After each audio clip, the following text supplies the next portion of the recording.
নেককার দিনদার বউ চাইবো একজনের কাছে, তিনি কে? দেখুন, পৃথিবীতে অনেক কিছু মানুষ না চাইতেই পেয়ে যায়, বাট দুটি জিনিস আল্লাহর কাছে চাইতে হয়। এক, নেক স্ত্রী। দুই হচ্ছে নেক সন্তান। রব্বি হাবলি মিনাস সলিহিন। আল্লাহর কাছে চাইবেন যে তুমি আমাকে ভালো বউ দাও, তুমি আমাকে ভালো স্ত্রী দান করো, তুমি আমাকে নেক সন্তান দান করো। এই দোয়াটা করলে কবুল করবে একজন, আওয়াজ দিয়ে বলেন তিনি কে? একবার নবীজি সাহাবা একরামদের মাজলিসে বসে আছেন, যেমন ভাবে আমি আপনাদের সামনে বসে আছি। নবীজির সামনে কয়েকশো সাহাবা বসে আছে। একজন যুবক সাহাবা এসে বলল, ইয়া রাসূলুল্লাহ, ইয়া হাবিবাল্লাহ, মান তুহিব্বু আকসার, who do you love most? নবী হে, আপনি সবচেয়ে বেশি কাকে ভালোবাসেন? আরব বিশ্বে তখন বউকে ভালোবাসা এক কাপুরুষতা মনে করা হতো। যে বউকে ভালোবাসা তাকে বলা হতো কাপুরুষ। তৎকালীন সময়ে প্রথার মাঝখানে নবীজি সমস্ত প্রথাকে ভেঙে দিয়ে সবার সামনে বললেন, সাহাবা একরাম শোনো, উহিব্বু আয়েশাতা আকসার, আমি নবী আমার স্ত্রী আয়েশাকে সবচাইতে বেশি ভালোবাসি। সুবহানাল্লাহ পড়েন। আমি আমার বউকে সবচাইতে বেশি ভালোবাসি। দেখছেন কত সুন্দর হাদিস, সবার সামনে ওপেনলি বলছে আমি আমার বউকে বেশি ভালোবাসি। এক নাম্বার হাদিস। দুই নাম্বার হাদিস, এটা হচ্ছে এক মজার হাদিস, মানে যতগুলো হাদিস বলবো তার মাঝে এটা একটা অসাধারণ হাদিস। দেখেন, আমাদের হুজুররা যারা আমরা আছি, আমরা বড় খ্যাত বোঝেন, ব্যাকডেটেড, আনস্মার্ট, কি যে বোঝে না তাও বোঝে না, তাও যে বোঝে না তাও বোঝে না। আমাদের অবস্থা হচ্ছে এইরকম। এই যে আমরা হুজুররা যারা একটু স্মার্ট হয়ে চলা ট্রাই করি, আমরা যারা একটু যুবকদের সঙ্গে তাল মিলিয়ে চলি, যুবকদেরকে মোটিভেট করি, আমাদেরকে নিয়েও ফেসবুকে, অনলাইনে, ইউটিউবে মারামারি আছে না নাই? ট্রলের কোনো শেষ নাই। আপনি ইসলামের কাজ করবেন, যুবকরা আপনাকে ভালোবাসবে, আপনার millions of young people follower হবে, আর আপনি ট্রলের শিকার হবেন না। ইটস কোয়াইট ইম্পসিবল, এটা হতেই পারে না। বাংলাদেশের সবচাইতে যাকে ট্রল করা হয়েছে হচ্ছে মিজানুর রহমান আজহারি, আর এখন সবচেয়ে বড় সেলিব্রিটি বাংলাদেশ যার নাম, সে হচ্ছে মিজানুর রহমান আজহারি। ঠিক আছে না কথাটা প্রিয় ভাইরা? ট্রল করে কোনো লাভ হয় না। তো দেখেন, যেটা বলছিলাম, স্মার্ট হতে হবে, রোমান্টিক হতে হবে। আজকালকার স্বামীর এত খ্যাত, যদি বউকে কেউ বলে যে আচ্ছা তোর স্বামী কেমন রে, শালা একটা বাটপার, এর মতো বদমাইশ কেউ নাই। মনে রাখবেন একটা কথা, যে পুরুষ তার স্ত্রীর কাছে ভালো, সে আল্লাহর কাছে ভালো। যে পুরুষ তার স্ত্রীর কাছে ভালো, সে তার নবীজির খাঁটি উম্মত হয়ে যাবে। সুবহানাল্লাহ পড়া। এবার হাদিসটা শুনুন, নবীজি কতটা রোমান্টিক ছিলেন, কতটা সুন্দর ব্যবহার তার ছিল। একবার যুদ্ধ করে নবীজি ফিরে আসছিলেন বাসার দিকে, সমস্ত সাহাবা একরাম নবীর সঙ্গে আছেন। তো হঠাৎ করে নবীজি বললেন, এই তোমরা সবাই যাও, সামনে আগাও, আমি আর আয়েশা সবার পেছনে আসব। যখন সব সাহাবা দূরে চলে গিয়েছে, একদম দূরে, তখন আয়েশাকে বলছে, নবীজি বলছেন, আয়েশা চলো আমরা একটা দৌড় প্রতিযোগিতা করি। ওই যে সামনে একটা পিলার দেখছো না, বিশাল বড় লম্বা পিলার, তুমিও দৌড়াবা আমিও দৌড়াবো, দেখবো যে কে আগে যেতে পারে। সুবহানাল্লাহ পড়েন। নবীজি দৌড়ের প্রতিযোগিতা করছেন, আর আজকে যদি হুজুরে বলে চলো একটু ঘুরে আসি, হ্যাঁ বেয়াদব, ফেতনার যুগ, কিসের ঘোরাঘুরি, বস চুপ করে বাড়ির মধ্যে বসে থাক। এরকম আমরা খ্যাত, আমরা রোমান্টিকনেস বুঝি না। তো নবীজি বলেন চলো দৌড়াই। এবার নবীজি দৌড়াতে শুরু করলেন।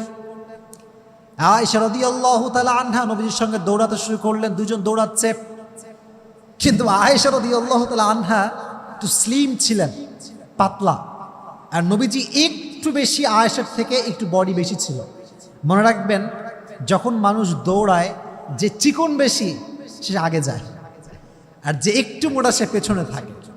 তো হাদিসে এসেছে আয়েশা রাদিয়াল্লাহু তাআলা আনহা নবীজির চাইতে আরো সামনে এগিয়ে গেলেন।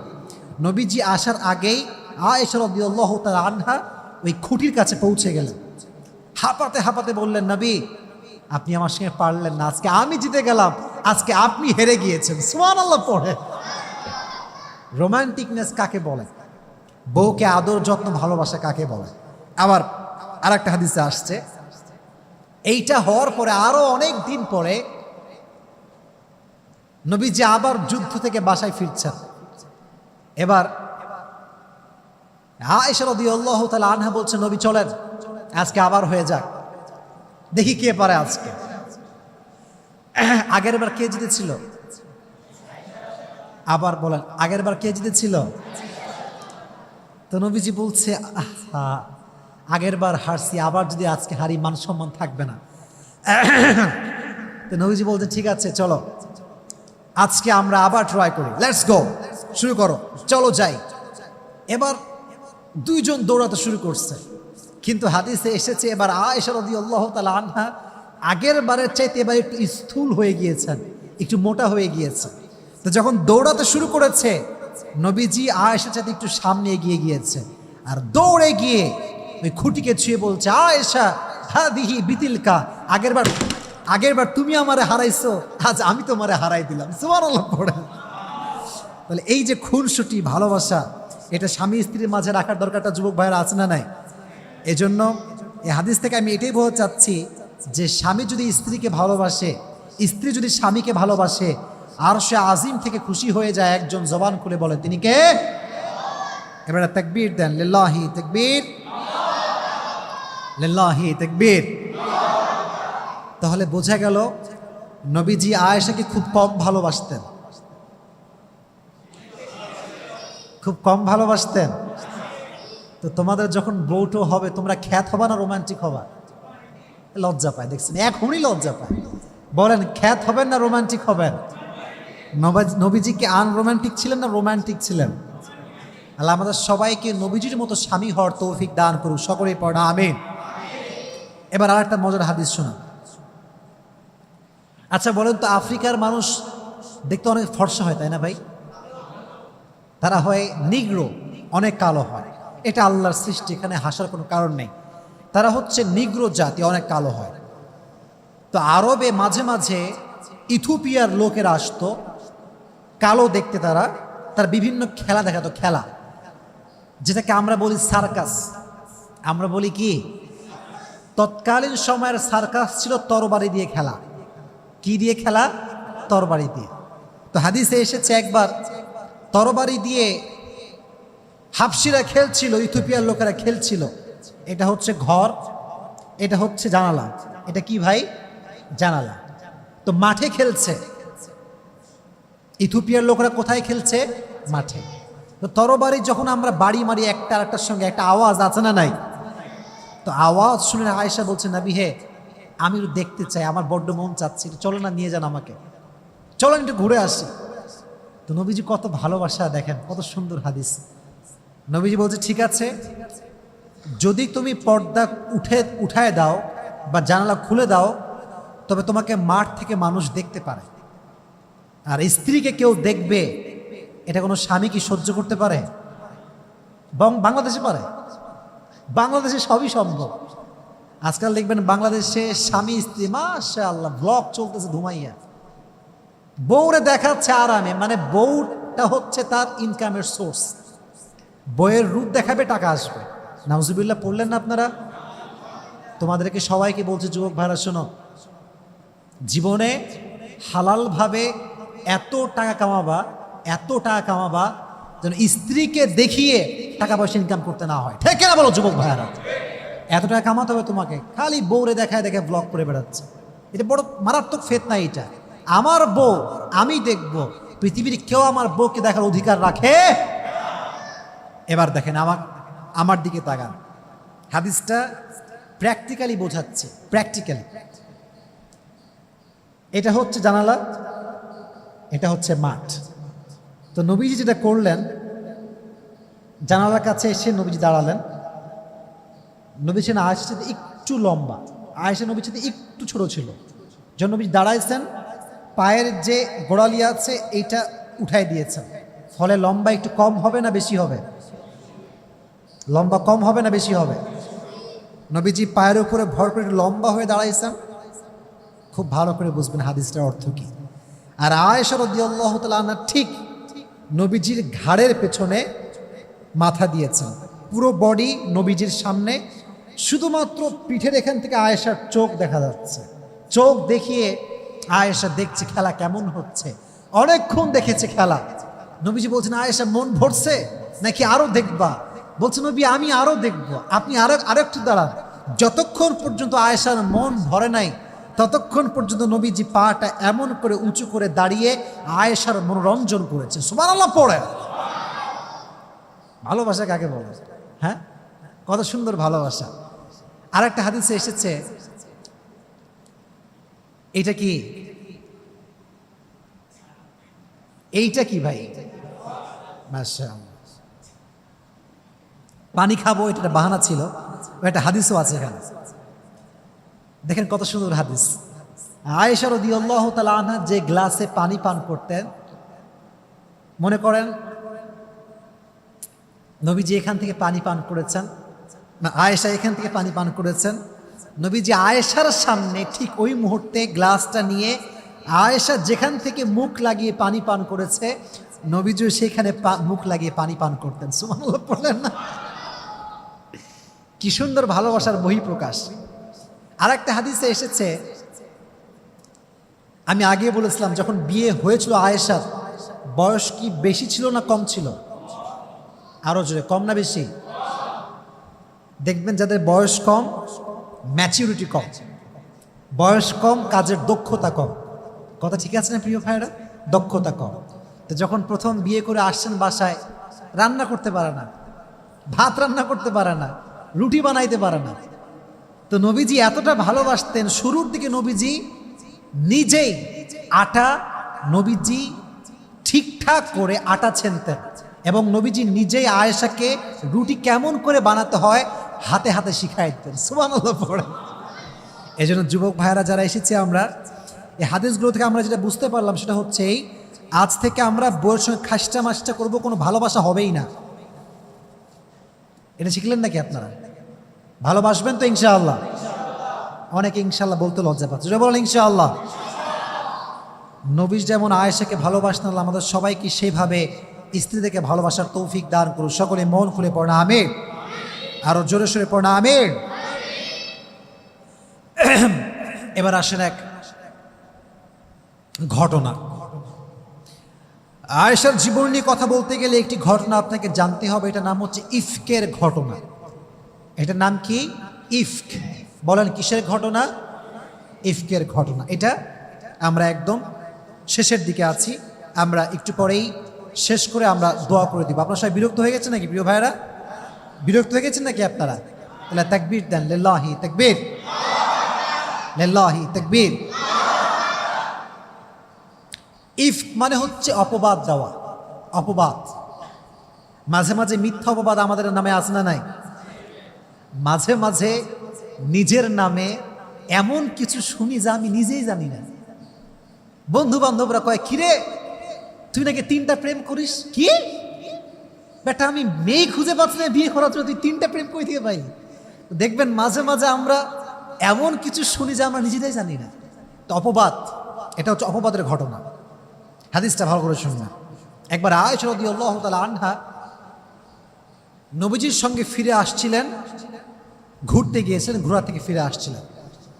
হঠাৎ করে প্রকৃতির ডাকে সাড়া দেওয়ার জন্য আয়েশা রাদিয়াল্লাহু তাআলা আনহা উট থেকে নামলেন। উট, এখন চলে বাস, এখন আছে কার, এখন আছে বাইক। তৎকালীন সময় ছিল 2টা জিনিস, এক হচ্ছে ঘোড়া আর একটা উট। তো উটের উপরে ছিল একটা হাউদাজ, এটা হচ্ছে আরবি শব্দটা, বাংলা হচ্ছে পালকি। এটা নাম কি? আগের যুগে বিয়ে হতো কিসে চড়ে? পালকিতে চড়ে। তো আয়েশা রাদিয়াল্লাহু তাআলা আনহা পালকিতে ছিলেন, প্রকৃতির ডাকে সাড়া দেওয়ার জন্য পালকি থেকে নেমেছেন। যখন নেমে গিয়েছেন, যখন ফিরে আসবেন তখন দেখছেন যে একটা গলায় লকেট ছিল, লকেটটা নাই।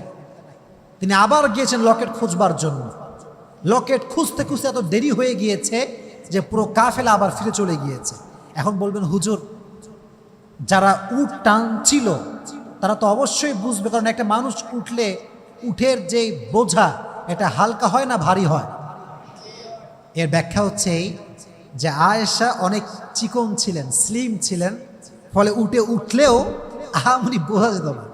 তো সাহাবা একরাম মনে করছে অবশ্যই উঠে গিয়েছে, তারা ফিরে আসছে। তো আয়েশা যখন ফিরে এসেছে দেখছে উট নাই, কাফেলা আর নেই, তখন তিনি ভাবলেন যে আমি এখানে অপেক্ষা করি, একটু পরে নবী করিম সাল্লাল্লাহু আলাইহি ওয়াসাল্লাম অবশ্যই একজন লোক পাঠাবেন আমাকে নেওয়ার জন্য। তো একটু পরে একজন লোক, যার নাম ছিল সফওয়ান ইবনে মুআত্তাল, সফওয়ান ইবনে মুআত্তাল, তিনি আসলেন। দেখলেন যে মরুভূমির মাঝখানে একজন মেয়ে কাপড় মুড়ি দিয়ে শুয়ে আছেন। যখনই তিনি মুখ খুলেছেন, কাপড় হটিয়েছেন, তিনি বুঝতে পারেন এটা হচ্ছে নবীজির একমাত্র কুমারী স্ত্রী আয়েশা রাদিয়াল্লাহু তাআলা আনহা। তিনি বলতে শুরু করলেন, ইন্না লিল্লাহ ইন্না লিল্লাহ ইন্না লিল্লাহ। এটা কি হয়ে গেল? মরুভূমির মাঝখানে আপনি শুয়ে আছেন, কোনো কথা বললেন না, চুপচাপ উটের পিঠে আয়েশা রাদিয়াল্লাহু তাআলা আনহা বসলেন। তিনি নিজে হাত দিয়ে ধরে ধরে ধরে তিনাকে ফিরিয়ে নিয়ে আসলেন। এদিকে মুনাফিকদের সর্দার আব্দুল্লাহ ইবনে উবাই ইবনে সালুল শুরু করে দিল অপবাদ, গোটা আরবে ছড়িয়ে দিল যে মুহাম্মদের স্ত্রী আয়েশা অমক ছেলের সাথে, তার নাম হলো সফওয়ান ইবনে মুআত্তাল, জেনা করে বাসায় ফিরে এসেছে। নাউজুবিল্লাহ পড়লেন না? অপবাদ, কত পুত পবিত্র নারীকে অপবাদ দিয়েছে, আমি চিন্তা করতে পারেন? এই হাদিসটা আমি জানতাম না, রিসেন্টলি আমি খুব ভালো করে পড়েছি হাদিসটা নিয়ে। তো কি হয় বলবো, হাদিসটা অনেক কষ্টের হাদিস এবং অনেক শিক্ষা আছে হাদিসে। কিন্তু যার ব্যাপারে এত বড় অপবাদ সে জানেই না, তার নাম হচ্ছে আয়েশা রাদিয়াল্লাহু তাআলা আনহা, জানেই না। এই রুমরটা ছড়াতে ছড়াতে পুরো আরবটা গুরুগম্ভীর হয়ে গেল, মারাত্মক একটা অবস্থা তৈরি হয়ে গেল। এমন একটা অবস্থা হয়ে গেল যা আয়েশার আত্মীয় স্বজনরাও এটা বিশ্বাস করতে শুরু করলো। নাউজুবিল্লাহ পড়লেন না? ইস, এই জন্য প্রিয় ভাইয়েরা, একটা কথা মনে রাখবেন, রক্তের মানুষকে সবচেয়ে বেশি কষ্ট দেয়। পৃথিবীতে সবচেয়ে মানুষ প্রতারিত হয় রক্তের মানুষের দ্বারা। এজন্য আমি সবসময় বলি, পর মানুষের কষ্ট নিয়ে ভাবার সময় আমার কাছে নাই, কারণ আমার রক্তের মানুষ আমাকে যে পরিমাণ কষ্ট দিয়েছে তার কাছে পর মানুষের কষ্ট কোনো দাম আমার কাছে নাই। ঠিক কিনা যুবক ভাইয়েরা? মানুষ রক্তের মানুষের দ্বারা সবচেয়ে বেশি কষ্ট পায়। তো দেখেন, নবীজি এমন একটা অবস্থা তৈরি হয়ে গেল, নবীজি নিজে আয়েশার কাছে আসলেন, আয়েশা তুমি যদি ভুল কিছু করে থাকো তুমি তওবা করে নাও। এইটা শুনে আয়েশার মনটা ভেঙে চূর্ণ বিচূর্ণ হয়ে গেল। আহা, নবীজি আমাকে ভুল বুঝলেন, নবীজি আমাকে তওবা করতে বলছেন, আমি তো ভুলই করি না, আমি তওবা কিসের জন্য করবো এখান থেকে? আয়েশা অসহায়। নবীজি বসে আছেন, আবু বকর বসে আছে। আব্বাজান একটু বলেন না নবীজিকে, আমি তো এই কাজ করি নাই। আম্মাজান একটু বোঝান না। বলছে আমরা কি বোঝাবো, আমাদের বলার কিছু নাই। তার মানে বোঝা গেল অপবাদ বড় মারাত্মক খারাপ জিনিস। তবে একটা কথা মাথায় রাখবেন, দুটি কথা মাথায় রাখবেন। যে বলেন কয়টা? এটা বড় মারাত্মক কথা। আগে তাকবীর দেন, লিল্লাহি তাকবীর। মাইন্ডসেট ফ্রেশ করে তাকবীর দেন, লিল্লাহি তাকবীর। এক নাম্বার কথা হচ্ছে, কখনো মানুষের কাছে নিজেকে আহামরি ব্যাখ্যা দিবেন না। মনে রাখবেন, যে আপনাকে ভালোবাসে তাকে ব্যাখ্যা দেওয়ার কোনো প্রয়োজন নাই, সে আপনার চোখ দেখলেই ব্যাখ্যা বুঝে যাবে। আর যে আপনাকে ভালোবাসে না তাকে আপনি ইতিহাস এবং রচনা গ্রন্থ লিখে ব্যাখ্যা দিলেও সে আপনাকে বুঝবে না, কারণ সে আপনাকে ভালোবাসে না। কথা ঠিক কিনা বলেন যুবক ভাইয়েরা? এক নাম্বার কথা। দুই নাম্বার কথা, যখন আপনাকে কেউ ছেড়ে চলে যাবে তাকে সুন্দরভাবে সালাম দিয়ে বিদায় দিবেন, আর বলবেন একটা কথা, তুমি যদি আমাকে পছন্দ না করো, তুমি যদি আমার সঙ্গে থাকতে না চাও, আমিও তোমার সঙ্গে থাকতে রাজি নই। এর কারণ, যে থাকতে চায় সে থাকার কারণ খুঁজে বের করে, আর যে যেতে চায় সে যাওয়ার জন্য হাজারটা কারণ খুঁজে বের করে। যে আমি সেদিকে একটা কথা শুনছিলাম, মারাত্মক কথা, जो मेरा नहीं मैं भी उसका नहीं, अगर आप मेरा होना नहीं चाहते तो मैं भी आपका होना नहीं चाहता। কথা ঠিক কিনা বলেন যুবক ভাইরা? থাকতে চাইলে থাকো, না থাকতে চাইলে সালাম আলবিদা। কাউকে ধরে রাখবেন না। মনে রাখবেন, ব্যক্তিত্ববোধ যার আছে সে কখনো হাত ধরে কাউকে ধরে রাখে না, বরং সে বলে যে আমার, সে তো আমারই থাকবে, তাকে বোঝাবার কোনো প্রয়োজন হবে না। যুবক ভাইরা কথা বলেন ঠিক কিনা? তো আয়েশা বুঝে গেলেন যে ব্যাখ্যা করে কোনো লাভ নাই, আল্লাহ যদি আমাকে সঠিক জানে, দুনিয়ার কে কি ভাবলো আই ডোন্ট কেয়ার, দেখার সময় নেই। যেই ভরসা সেই কাজ, যেই ভরসা সেই কাজ। এবার আয়েশার চরিত্রকে পবিত্র করবার জন্য আল্লাহ তাআলা নিজেই কোরআনের আয়াতকে নাজিল করে দিলেন। সুবহানাল্লাহ পড়ে আল্লাহ বললেন, ইন্নাল্লাযীনা জাউ বিল ইফকি উসবাতুম মিনকুম লা তাহসাবুহু শাররাল লাকুম। আল্লাহ বললেন, মুমিনরা শোনো, তোমাদের ভিতর থেকে একটা দল আয়েশার ব্যাপারে মিথ্যা অপবাদ নিয়ে আসছে। লা তাহসাবুহু শাররাল লাকুম, তোমরা এটাকে সব দিক থেকে খারাপ মনে করে ফেলো না। বাল হুয়া খায়রুল লাকুম, বরং এখানে একটা কল্যাণ আছে। কল্যাণটা কি? মিথ্যা অপবাদ দিয়েছে বিধায় তো আয়েশার ব্যাপারে আয়াত নাজিল করেছে একজন, তিনি কে? অপবাদ না দিলে আয়াত কি নাজিল হতো? কথা বোঝে না। অপবাদ না দিলে আয়াত কি নাজিল হতো? ইন এ সেন্স এখানে একটা গুড সাইড আছে, পজিটিভ সাইড আছে, যে আল্লাহ নিজেই আয়াত নাজিল করেছেন। আল্লাহ বলছেন, শোনো, উসবাতুম মিনকুম, তোমাদের মাঝে একটা দল মিথ্যা অপবাদ নিয়ে এসেছে। লা তাহসাবুহু শাররাল লাকুম বাল হুয়া খায়রুল লাকুম, এটা সব দিক থেকে খারাপ নয়, এটা কিছু দিক থেকে ভালো আছে। লিকুল্লি ইমরিইম মিনহুম মাকতাসাবা মিনাল ইথ, যার যেই পরিমাণ গুনাহ করা দরকার ছিল সে সেই পরিমাণ করে ফেলেছে। ওয়াল্লাযী তাওয়াল্লা কিবরাহু মিনহুম লাহু আযাবুন আলীম, এবং যেই ব্যক্তি রুমরটাকে ছড়াতে সবচেয়ে বেশি কাজ করেছে তার জন্য কিয়ামতের কঠিন ময়দানে আযাবকে তৈরি করে রেখেছে। একজন আওয়াজ দিয়ে বলেন, তিনি কে? আয়াত নাজিল হওয়ার পরে নবীজি অনেক খুশি হলেন। শেষের দিকে আছি, এটাই আমার শেষের কথা। তো এবার আবু বকর বলছে, আম্মাজান যাও, নবীর কাছে গিয়ে শুকরিয়া আদায় করো যে আয়াত নাজিল হয়েছে। এবার একটা কথা শোনো, আয়েশা বলছে, কেন নবীর কাছে কেন শুকরিয়া আদায় করবে? আমাকে আমার যে রব পুত পবিত্র করেছেন, আমাকে কলসমুক্ত করেছেন, আমি সে রবের দরবারে সিজদা আদায় করবো। সুবহানাল্লাহ পড়া। এজন্য যখন কি অপবাদ দিবে, হতাশ হবেন না, নিরাশ হবেন না, ভরসা করবেন একজনকে। আওয়াজ দিয়ে বলেন, তিনি কে? তো আয়েশা রাদিয়াল্লাহু তাআলা আনহা ছিলেন নিষ্কুলুষ, তিনি ছিলেন পুত পবিত্রা, তার চরিত্রে কোনো কালেমা লেপন করার সুযোগ নেই। তো তিনি কবে মারা যান? হাদিসে এসেছে তিনি মারা গিয়েছেন আমিরে মুআবিয়া রাদিয়াল্লাহু তাআলা আনহুর শাসন আমলে। হিজরি সন হচ্ছে 58 হিজরি। বলেন কত হিজরি? তিনি মারা যান হচ্ছে 17 রমাজান। কত রমাজান? আরো জোরে কত রমাজান? এটা কিন্তু অনেক গুরুত্বপূর্ণ বিষয়। একজন নারীর জীবন সম্পর্কে বেসিক নলেজ হচ্ছে এইগুলো। কবে জন্মগ্রহণ করেছে, তার চরিত্র কেমন ছিল, আব্বা আম্মা কে ছিল, তার জন্ম কবে, মৃত্যু কবে, এটা জানার দরকারটা আছে না নাই? শাসন আমল হচ্ছে আমিরে মুআবিয়া রাদিয়াল্লাহু তাআলা আনহু। আর 58 হিজরি। কত হিজরি? জোরে বলেন কত হিজরি? যেই দিনে মারা যান দিনটা হচ্ছে রমাজান মাসের 17 রমাজান। কত রমাজান? আর বয়স ছিল 68। কত বয়স? আরো জোরে কত বয়স?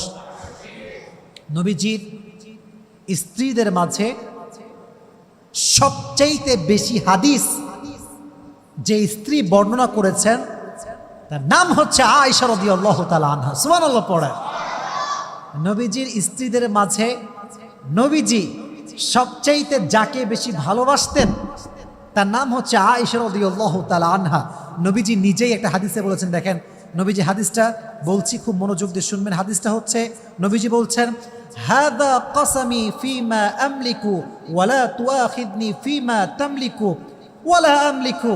হ্যাঁ আমার রব, আমি আমার প্রত্যেকটা বউকে ভালোবেসেছি, সবার হক আমি আদায় করেছি, বাট আমি আমার একজন স্ত্রীকে সবচেয়ে বেশি ভালোবাসতাম, তার নাম হচ্ছে আয়েশা। দয়া করে মেহেরবানি করে তুমি এর উপরে আমাকে কিয়ামতের দিন পাকড়াও করবা না, কারণ আয়েশাকে আমি মন থেকেই প্রচণ্ড ভালোবাসতাম। সুবহানাল্লাহ পড়ায়। এজন্য যুবক ভাইয়ারা, আজকের আলোচনার শিক্ষা হচ্ছে কয়েকটা, আমি জাস্ট বলা ট্রাই করছি সংক্ষিপ্ত সময়। এক, যারা আমরা হাজব্যান্ড হব, আমরা বউকে কখনো আর ভালোই বাসবো না। কথা বলেন না কেন আপনারা? ভালোবাসবো না? শুনে নাই, ভালোবাসবো না, এক নাম্বার। দুই নাম্বার, যখনই কারো নামে মিথ্যা অপবাদ শুনবো, সঙ্গে সঙ্গে বিশ্বাস করব, সঙ্গে সঙ্গে বিশ্বাস করব। Recheck, cross check, double check করার দরকারটা যুবক ভাইয়ের আছে না নাই? আগে বুঝবা যে কার নামে শুনছি আদৌ সত্য হতে পারে কিনা, কারণ মানুষ বড় ডেঞ্জারাস।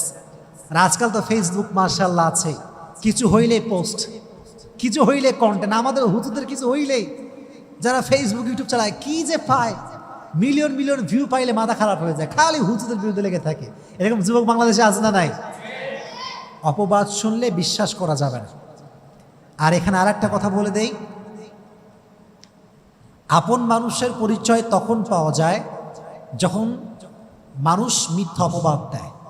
আপন মানুষের পরিচয় তখন পাওয়া যায় যখন সময় খারাপ যায়। মনে রাখবেন, ভালো সময়ে দূরের মানুষও কাছের হয়ে যায়, আর খারাপ সময়ে আপন মানুষটাও হাত ছেড়ে দেয়। ঠিক না বলেন যুবক ভাই? এই জন্য আমি বারবার বলি যে मैं अपनी बुरे वक्त का शुक्रिया अदा करता हूँ इसलिए कि उसने मुझे ये पैगाम देकर गया है कि कौन मेरा अपना है और कौन मेरा पराया। আমি আমার খারাপ সময়কে ধন্যবাদ দেই, আমি আমার বিপদকে ধন্যবাদ দেই এই জন্য যে আমার খারাপ সময় এবং আমার বিপদ আমাকে বুঝিয়ে দিয়েছে কে আমার আপন, কে আমার পর। এজন্য যখন অপবাদ দেয় তখন বোঝা যায় যে আসলে কে আমাকে ভালোবাসে। যে ভালোবাসে সে কি বলে জানেন? আরে জীবনে এসব কত শুনবি, বাদ দে, কান্দিস না। আর যে আপনার হেটার্স, কিরে সত্যি নাকি রে, সত্যি তোর গার্লফ্রেন্ড আছে নাকি রে, সত্যি প্রেম করিস নাকি রে, সেইটা বলবে। আর যে প্রকৃত পক্ষের বন্ধু, সে বলে বন্ধু मैं तेरा दोस्त हूं, कौन क्या बोलता है कोई फर्क नहीं पड़ता, मैं तुझे जानता हूं। ঠিক কিনা বলেন যুবক ভাইয়েরা? আপন মানুষের পরিচয় এইটা। অপবাদ আসলে অন্য মানুষ যারা পর, তারা জাস্টিফাই করে, এটা কি সত্য, সত্যি করেছো নাকি গো? আর রাজশাহীর মানুষ জবের ব্যাপার, কি বে তুই করেছিস না কি বে, রাজশাহীর মানুষ। তো আমরা এটা করব না, যখনই যা শুনবো জাস্টিফাই করবো যে is it real or fake. ইনশাআল্লাহ, যে বলেন ইনশাআল্লাহ। তাহলে এক, বউকে ভালোবাসবো। দুই হচ্ছে যাই শুনবো মিথ্যা অপবাদে বিশ্বাস করা যাবে না। রাজি আছেন তো ইনশাআল্লাহ? আর মেয়েদেরকে বলবো, আপনারা আজকাল খুব খারাপ হয়ে গিয়েছেন। এর কারণ অনেক মেয়ে দেখবেন, I am really sorry to say, I am really sorry, এটা আমাকে বলতে হবে, অনেক মেয়ের এক পুরুষ দিয়ে হয় না, 10টা পুরুষ লাগে। কথা ঠিক কিনা বলো যুবক ভাইয়েরা? এই যেই মেয়েগুলো 10 পুরুষে আসক্ত হয়, দিন শেষে এমন এক কুয়ার ভেতরে পড়ে যেখান থেকে উঠে আর আসতে পারে না। ঠিক কেন বলো যুবক? আয়েশার মতো হতে হবে আপনাকে। আয়েশা রাদিয়াল্লাহু তাআলা আনহা তার পুরো জীবনে তার নবীকে ভালোবেসেছেন, তার স্বামীকে ভালোবেসেছেন, পর পুরুষের দিকে কখনো চোখ তুলেও তাকায় নাই। সুবহানাল্লাহ পড়ে। এজন্য মেয়েদেরকে বলবো, স্বামী হচ্ছে আপনার জীবনের প্রথম পুরুষ, স্বামী হচ্ছে আপনার জীবনের শেষ পুরুষ। স্বামীকে বাদ দিয়ে কোন নায়কের দিকেও তাকাবেন না, স্বামীকে বাদ দিয়ে এলাকার কোনো যুবকের দিকেও তাকানো যাবে না। ঠিক কিনা বলো যুবকেরা? আল্লাহ প্রত্যেকটা মেয়েকে স্বামী ভক্ত হওয়ার তৌফিক দান করুন, সকলেই পড়া আমিন। আবার অনেক মেয়ে আছে দেখবেন স্বামীর উপরে সন্তুষ্ট না, বলে যে তোমার তো 6 প্যাক নাই, অমুক যুবকের 6 প্যাক আছে, তোমার তো সরকারি চাকরি নাই, অমুক যুবকের সরকারি চাকরি আছে। আমার বোনদেরকে আমি একটা কথাই বলবো, অমুক যুবকের 6 প্যাক থাকতে পারে, সরকারি চাকরি থাকতে পারে, সব থাকতে পারে, কিন্তু অমুক যুবক আপনাকে ভালোবাসে না, আপনার স্বামী আপনাকে প্রকৃত পক্ষের ভালোবাসে। ঠিক কিনা প্রিয় ভাইরা? দিন শেষে স্বামীকে ভালোবাসার দরকারটা আছে নাই? আয়েশা রাদিয়াল্লাহু তাআলা আনহা যেমন নবীকে ভালোবাসতেন, রেসপেক্ট করতেন, প্রত্যেকটা নারীর এরকম রেসপেক্ট করার দরকারটা যুবক ভাইরা বলো, আছে না নাই? আল্লাহ প্রত্যেকটা নারীকে আয়েশার মতো স্বামী ভক্ত হওয়ার তৌফিক দান করুক, সকলে মন খুলে পড়া আমিন।